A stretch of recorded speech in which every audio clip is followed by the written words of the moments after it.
Hi again. Well, if there was ever a category for a longevity challenge, this would be it. I've had no heating for over 10 years.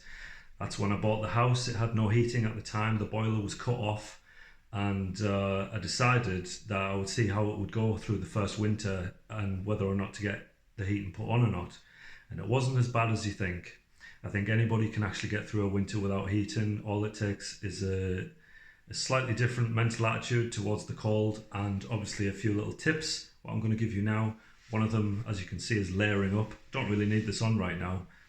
It's the middle of November. I'll show you the thermostat here. Shows you the temperature inside is 12.5 degrees, which isn't too bad. The lowest I've ever seen that get to is 9 degrees. And as far as I remember, I think that was actually like late at night when it's obviously colder. Here in the UK, it doesn't usually go below zero during the daytime. So inside, that is usually around about 11 degrees in winter time. It's a bit cold. It's a bit cold today, so that's why it's around 12 and a half. But I would say at this time of the year, normally it's about 14.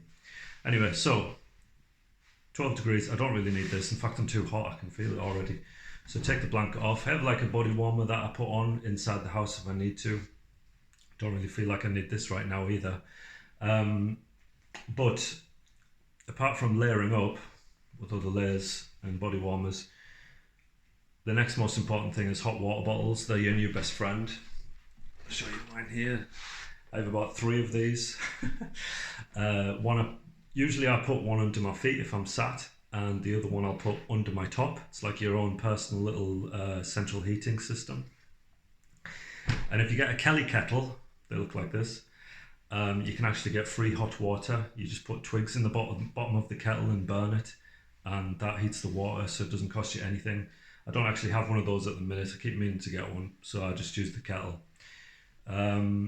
But as for the gas, I actually got my gas meter removed, as you can see here. I took the gas meter out because I thought, what's the point in paying a standing charge? I don't actually need gas.